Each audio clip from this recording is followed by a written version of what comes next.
Disclaimer: this video is to prove FBA is a group, not a lineage. Black Americans are a lineage. I don't see Black Americans as FBA or vice versa. This is a detailed account of the FBA group playing a part of white supremacy. Enjoy. Racism. That word on its own invokes hatred, disgust. Black Americans are a very powerful group of people, surviving every imaginable atrocity, not giving up and even rising up to overthrow the power that was unjust. That type of history can't be changed, nor belittled. That type of history would make anyone proud. Stand by and respecting the achievements of Black Americans.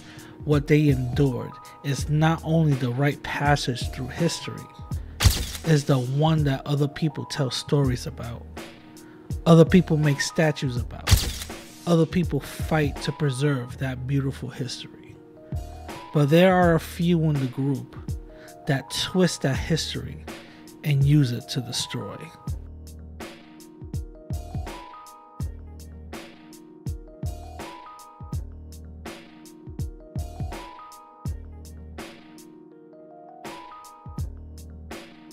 White supremacy.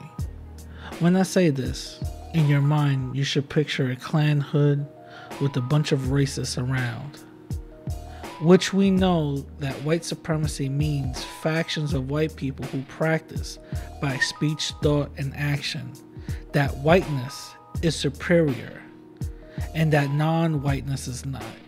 Now, does this mean that all white people are white supremacists? No.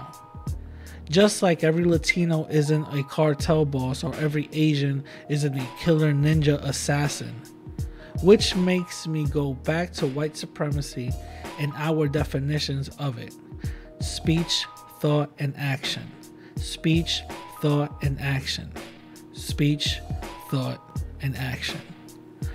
Let's focus on speech for just a little bit.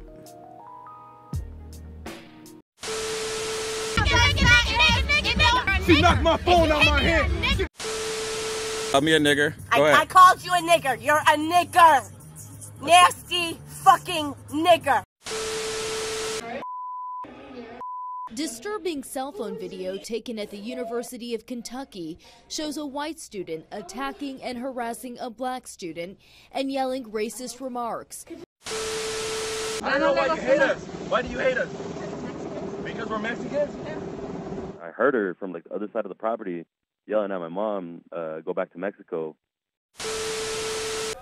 A meeting about racism in a Michigan school erupts when Adrian Iriola, who immigrated from Mexico in the 1980s, was interrupted as he described his son's experience. I went to his bedroom to say goodnight, and he was crying because of the abuse that he was enduring in this school system. Then why did you stay in Mexico? You need to leave. Your staff is speaking Spanish to customers when they should be speaking very violent. A shocking tirade right in the middle of a Manhattan restaurant. Every person I listen to, he spoke it, she's speaking it, is America. An enraged man threatening to call immigration authorities on employees who were speaking Spanish. I pay for their welfare, I pay for their ability to be here. The least they can do is welfare? Honey, I'm calling ICE. Well, those examples were pretty much, we couldn't agree that they are racist. Now let's go to another one, thought. This would mean we would have to be a mind reader, but we can still use examples by seeing what people teach their kids. Show me the mean child. Okay, why is she the mean child? Because she's way darker. Okay. Show me the bad child. Why is she the bad child? Because she's a lot darker. Show me the ugly child. Why is she the ugly child? Because she's like a lot darker. And the last one is action. Yeah, we pretty much know the extremes examples of this one. But why did I break it down like this in such a way? Well, my dear viewers, when it comes to the word racism, no one is safe from using or doing it, regardless of skin color. You have Asian gangs that wear racist symbols and even practice some racist beliefs. You have some Mexican gangs who do the same, adopting ideologies that will make any true racist question them. And then you have FBA. Okay, fine. You either die a hero or you live long enough to see yourself become the villain. What is FBA? Well, it's an acronym for Foundational Black American. It was created by Tariq Nasheed, and it was stolen by the coattails of ADOS. What is ADOS? ADOS is another acronym that stands for Americans Descendants of Slaves, which was created by Yvette Cornell and Antonio Moore. Now, these distinctions were supposed to be about reparations, and these labels were made in order to have a former ethnicity for Black Americans. ADOS had some political backing and also has some more secretive implications when it comes to the meat of the group. ADOS, such as FBA, whole game plan is to achieve reparations. Now, ADOS on its early stages showed economically how it was possible and a political strategy to show the seriousness of voter turnout. Now, some people like Talib Kweli exposed ADOS founder Yvette for being part of a right-wing think tank against immigration. This is very important to know that the delineation from African culture and African beliefs and names is something Black Americans need to do in order to be free. Then the immigration attack started. The replacement theory started to take place, and it started to be regurgitated among the camps of ADOS.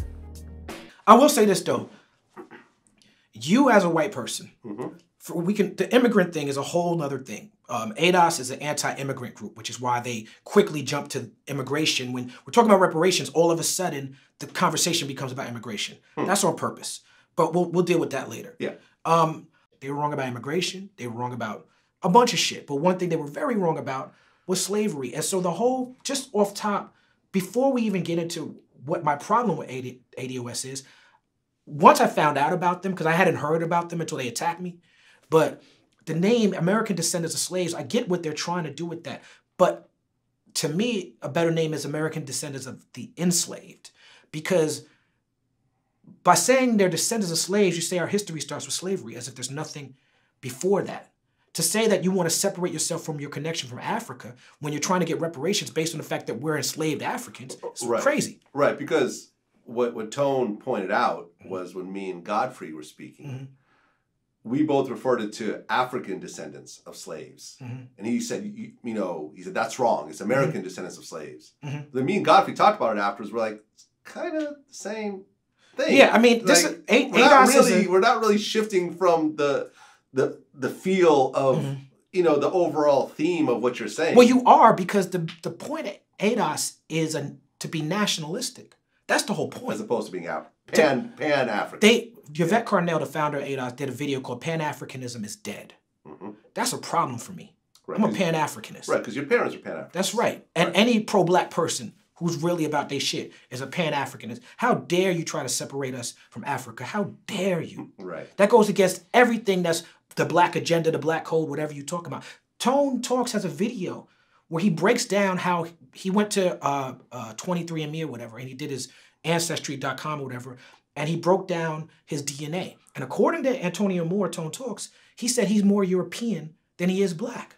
He said, I'm such and such Dutch, such and such Danish or whatever. Put that in a little box too, And he does this video where he talks about changing the idea of what race is because according to his DNA, he's more European than he is African. The reason he's doing this is because it's a nativist movement. They're trying to say that our history starts with America. Our history is foundational, Americans. We are Americans. All of them have American flags, and they profile.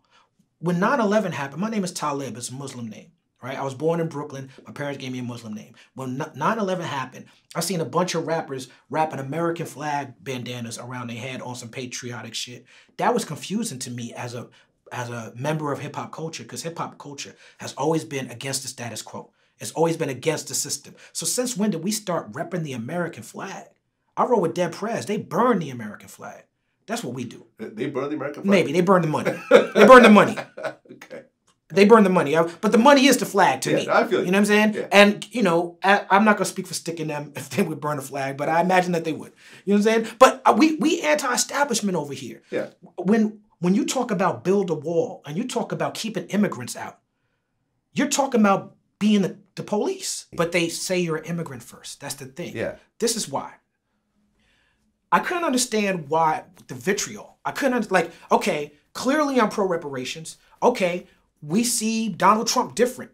Okay, what's all this? You're an immigrant, go back to Haiti, violent death threats. I'm going to shoot you. I'm going to beat you up. Like ADOS accounts getting suspended off of Twitter daily, 2-3 times a day because they're threatening me. I don't report these people, my fans do. You know what I'm saying? But it's like, okay, now y'all going to beat me up and kill me because I don't like Trump? Like, this doesn't make any sense. So I start doing the research. I see that Yvette Carnell, her first foray into the political landscape was Ta-Nehisi Coates wrote a pro-reparations essay in The Atlantic 3 years ago. Yvette Carnell was working for Bernie Sanders at the time. She was working at the DNC and working with, she was working at the DNC and she was a fan of Bernie Sanders. Okay. This is when Bernie was running against Hillary. She was working for the DNC. She was working for the DNC. Okay. Ta-Nehisi Coates writes this pro-reparations article. Go to Yvette Carnell's Facebook. She has an article where she's dissing Ta-Nehisi Coates. And the reason she's dissing him is she's saying that your article about reparations is flawed because you don't support Bernie Sanders. And Bernie Sanders is the only candidate who will probably support reparations. This is essentially what she's saying in her article, right? What happened was Bernie didn't get the nomination. So all the Bernie people were very upset. When you look at Yvette Carnell's tweets from 2016, she goes from supporting Bernie Sanders and working at the DNC to supporting Donald Trump. She has tweets from 2016 that say, look at Donald Trump sounding so presidential on TV. She has tweets saying Donald Trump is right on birthright citizenship. A lot of Bernie bros, a lot of Bernie supporters, a lot of his supporters like Yvette Carnell became Trump supporters. There's videos of her wearing MAGA hats. That's from that era. Yeah, I saw a picture of her wearing a MAGA hat. Right. Now, you know that video is deleted. The day that I posted that picture and wrote my article about her wearing a MAGA hat, she deleted her video where she wore the MAGA hat. The reason why they give is because they say, oh, I don't know what the reason would be. But if you look at the pattern, she went from being a Bernie supporter to wearing a MAGA hat, right? Now, this entire time, she's been a member of Progressives for Immigration Reform. Do you know what that is? No. Progressives for Immigration Reform is a white nationalist anti-immigration hate group started by a man called John Tanton, who's a well-known white nationalist. He just passed away about 2-3 months ago. He has started a group called FAIR. I forget what FAIR stands for, but he's essentially a white nationalist that creates AstroTurf organizations to try to convince pro-black people and environmentalists to support conservative anti-immigration policies. FAIR stands for Federation for American Immigration Reform. That's right. Now Google FAIR hate group. An ad by anti-immigration group is an effort to deflect its white nationalist agenda. White nationalist agenda, yeah. Right? Type in same thing, PFIR, same hate group. PFIR? Yeah. This is the organization that right now, as we film this, ADOS founder Yvette Carnell is a board member of this organization. We've seen their tax forms. Southern Poverty Law Center? Southern Poverty Law Center did an expose on PFIR where they called PFIR a hate group. There's an article in the Daily Kos that does a very good expose on them. They say, if you don't trust Southern Poverty Law Center, here's John Tanton's own words of him saying that he's a white nationalist. So this white nationalist starts this group, PFIR. They call it Progressives for Immigration Reform. Let's break that down. What progressives are caping for immigration reform? Right. None. If you're a progressive person, you're pro-immigration. You're not looking at immigration, legal or illegal, as a problem to the country. You're not. Yeah. These PFIR people, these are the build the wall people. You understand what I'm saying? Now think about what I said. Yvette Carnell is a board member of this group. She's not the only black board member of this white nationalist organization, but white nationalism, just like white supremacy, is an ideology. You could be black and be a white nationalist. Candace Owens is a black woman, but she out there bigging up Hitler. Hitler's a white nationalist. She's a white nationalist. She's not a white person. She's a white nationalist. Right. So if Yvette Carnell has joined a white nationalist organization, then she's a fucking white nationalist. And if that white nationalist organization whole shit is anti-immigration, then it makes sense that when you start talking about reparations, they always go to you're an immigrant. You're a Ukraine immigrant. I'm a Haitian immigrant. We all become immigrants. One more thing about PFIR. Go ahead. On my Instagram, I posted a screenshot recently of the PFIR newsletter from September. In this newsletter from September, they literally write that they're supporting ADOS because ADOS is anti-immigration, and ADOS, this is literally what they wrote, is going to split the black vote and make sure that the GOP wins. Wow. This is what PFIR, which Yvette Carnell is a board member of, is writing on their website as of a month ago. So let's cut the bullshit, right? How can anyone deny these facts? Why is it immigrants are not stopping reparations? Haitian immigrants, African immigrants, and notice they never go out, unless you show up, they don't go after white immigrants. These immigrants are not oppressing us. On their website back in the day, they said ADOS, as part of their black agenda, demands that we pass H.R. 40. H.R. 40 is a pro-reparations bill. Yeah. Right? Now, they didn't say we demand that it be amended. They didn't say that we demand that a new version of it. On their website, from the time it was created until about 2 months ago, ADOS was fully supporting H.R. 40. What happened since then was Cory Booker, who is a target of ADOS, took up the rallying call for H.R. 40 and made H.R. 40 a thing and got co-sponsors for it. Right. The co-sponsors he got for it, 0 Republicans, all Democrats, majority of Democrats who are running for office. So Kamala Harris, who's a target of ADOS, she's a co-sponsor of the pro-reparations bill that was supported on their website. Bernie Sanders, co-sponsor of the pro-reparations. Bernie Sanders fucked up his answer, but a couple of months later, he became a co-sponsor of H.R. 40. Tammy Duckworth. I could go down the line. Yeah. So many Republicans are co-sponsors of this bill. Now, what started to happen was they had a hearing that they invited to Ta-Nehisi Coates to, that they invited Cory Booker to, they invited Danny Glover to. You can Google it. They had a reparation hearing maybe June and July. Nobody from ADOS was invited. The reason why nobody from ADOS was invited is because the people who were serious about reparations could see through that grift from a mile away. They were upset that they didn't get invited. So then the leaders of ADOS started dissing H.R. 40. Because now the program that they support on their website, the pro-reparations, now the Democrats are fully supporting it. Their organization is anti-immigrant, anti-Democrat. So they cannot be seen supporting things that Democrats support. So they started dissing H.R. 40. I noticed this. They would come to my thing, H.R. 40 is just a study. We don't have to study reparations. Nobody else had to study. That's not true. Japanese people had to study and research and figure it out. That's not true at all. But let's say, for the sake of argument, let's say that is true, right? Well then, I would say to them, well then why does your website say we should pass H.R. 40? Now enters Tariq Nasheed, which in a small time frame decided to splinter the group and create his own, FBA, which Tariq clowned ADOS's political moves and stated that FBA is culture, and flipped the whole Pan-African narrative to FBA anti-immigrant narrative. When I talk about foundational Black Americans, I'm strictly about lineage and culture. Same thing as talking about a Jamaican. Same thing talking about a Trinidadian. It's the same classification that I use. When you understand your culture and get codified with your culture and your lineage, understand all the other areas of activity falls in place. I want you guys to pay attention very closely to what he just said. FBA is culture, it's not political. Once you get your culture together, everything else, like politics, will fall into place. In my opinion, the con game is on. In other words, he has no political game plan to achieve reparations, and this is going to be a constant grift for FBA. Now you have some FBAs defending their actions by saying this is just a reaction from the hate that we get from Africans.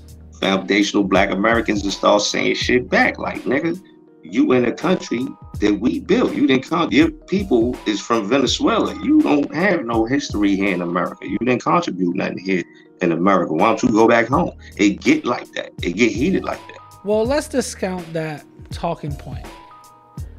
African hate to Black Americans isn't new. It's actually old. Only a few do it. Mainly Americanized 1 to 2nd generation Africans don't even engage in those type of talking points. This is an old stand-up that shows that beef isn't new. You know what's fucked up? African people don't like Black people. Y'all know they treat us like shit. They talk down to us. They think they better than us. And I don't understand, because we from the same tribe, kind of. But they like white people, though. They treat y'all like family. As soon as y'all come around, they get excited. Excuse me, Mr. White Man. Thank you for bringing us here. We love you. Yeah, the white man. As soon as they see us, they get an attitude. Hey, how you doing? This nigga. We don't like the Black man in America. Motherfucker, you don't work, you don't do shit. We don't like you, you black motherfucker. Like, who are you calling black, motherfucker? I'm brown, you midnight. Who the fuck are you calling black? Now, this is Tariq being asked about the whole beef between Africans and Black Americans. Look at his answer. It's beautiful over there, man. And the brothers and sisters are so open to us vibing with them and connecting with them. How do they treat you as an American going over there? Man, they love us over there. There's a myth that Africans don't like African Americans over there. There's a myth that Africans don't like African Americans. There's a myth that Africans don't like African Americans. Brother, I've been all over Africa. Show me single parenthood in Africa today. You don't have a bunch of single mothers running around having babies just to be having them, or teen mothers in Africa, unless it's like a war-torn country. You don't have that. You don't have a bunch of incest going on over there in Africa. Go back into ancient Africa, especially West Africa. You didn't have dudes raping each other. You didn't have that. A lot of the stuff that we pick up, we got directly from being victimized by the white supremacists. That's a fact. Even our eating habits. Look at if you go back in history, Africans were the healthiest people on the planet. FBA started to hate with talks about Africans. And then FBA took it to another level. They started to become racist, becoming the same thing that they started to fight against: Black white supremacists. Finna watch Black Panther 2. I hope they unalive all those Mexicans. I think the saddest thing about your post is that you come from a marginalized community just as I do. And yet you still felt so comfortable to display your xenophobia and racism. And it's very interesting that in your bio you say enemy of white supremacy. But then there you are upholding white supremacy ideology against another marginalized group. They in everybody's country, you fucking monkey. Monkey ass piece of shit. Fucking monkey. You fucking monkey. Piece of shit. Fucking Black American hate you, you ugly monkey. Get the fuck out my country. You got your own country. Fucking monkey. You fucking monkey. We're trying to leave, but he won't leave us. You fucking ugly ass monkey. I'm Black American, I'm higher than you, you ugly monkey. Michael Jordan, Kim Kardashian, fucking my race. Kanye West, you fucking monkey. You a monkey, you piece of shit. One night, while Tracy was in Minneapolis, a man walked into a Somali-owned convenience store and murdered the clerk. Tracy wanted to know why that happened, so he started to interview people in the neighborhood. And one of them told him this, quote, African Americans are hunting Somalis in Minneapolis. Why is that? Well, because, quote, they believe Somalis are getting special favors from the government. Like, morally, like, I know that's a hard word for a lot of you, a lot of motherfuckers, to treat people with some type of dignity and respect.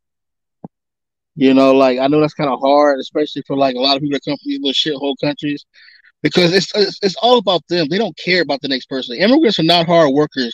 Immigrants work hard because they're here on work visas. If they don't work, they have to go back.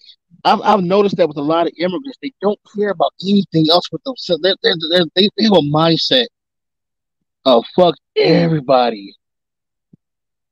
Like, it's a weird mindset that's detriment to them. Yo, I remember my mom was so disappointed when I had my first Dominican girlfriend. Her name was Jay from 181st and Grand Avenue in the Bronx. My mom was like, a Dominican? She was disgusted. Oh my god. First of all, who gives a damn if black immigrants' feelings, even the ones that are on code, feelings are hurt by the word tether? So what? Yeah, that guy, I think his name is English, H or something, the Nigerian that was just talking. I put up in the Jumbotron the shit that we've been through. It wasn't just slavery. He left out Jim Crow, segregation, Reconstruction, redlining. He left out a whole lot of stuff. He using the white man's talking points, you know. Hold up, brother, because you know what? It's going to turn to like South Africa, and I can't wait to set a nigga like you on fire, nigga. I can't wait. Because what you make in 2 weeks is what they take out of my shit on taxes. Bum ass, stinking ass Mexican. You stinking Mexican punta bitch. Ass Mexican, stinking bitch. That's why y'all be holding these fucking fraudulent ass signs on the side of the road with your panhandle. Bitch, get your mama off the side of Noblesville Road. Panhandling asshole. Yo, fuck them African booty scratching ass niggas, man. The fuck? It's Rico switching the tips for me. Wait, can I say something? Real quick? We don't got no fufu. We don't got no peppers. We don't got none of that shit. We don't got none of that nasty cane juice bullshit y'all be drinking that make your throat drier and it don't hydrate y'all. We don't got none of that for y'all. Oh, what? And I wish a raggedy black American bitch would pop out with some motherfucking kente cloth, bitch. I'm slapping personally. This not about And Joel But Rice Tracy, is I got a trash cute too. ass kente cloth bodycon. You need to throw it out. You need to throw it. It's cute. It hugged the curve that I needed to Well, hug. listen, you wear that on Booty Scratcher Day. China Mac was very disrespectful and anti-black towards Charleston White for calling out the anti-blackness in his community. This dude is really saying that Charleston was talking about them like they're dogs. Y'all are dogs. Have you ever heard of the term, you are what you eat? I recall China Mac saying the N-word before. So as far as I'm concerned, you and your people could burn in hell at this point. I'm a foundational black American, ma'am. That is Niger, that's Congo, that's Ghana, right? Or it's just foundational black American. That's what that is, ma'am. I've never lived in That's not an ethnicity, bruh. Yes, it is, ma'am. Yes, it is. Yes, it is. No. When I take the DNA test, it doesn't say FBA. I know what your DNA test says. It says hunger, ma'am. So that's different. We're talking about something different, ma'am. I didn't know I didn't know that. Yes, it is. Genetic. Yes, you are Hungarian, ma'am. That's what you are. You're Hungarian, and we have a different lineage, ma'am. I have a foundational black American lineage, and you have a hungry lineage, ma'am. I would rather be hungry than smell like Popeyes, okay, and Kool-Aid. That's what you said? That's what I said. What did you say? It's not against the law, bitch. You heard what I said. Go eat your dog with some rice, bitch.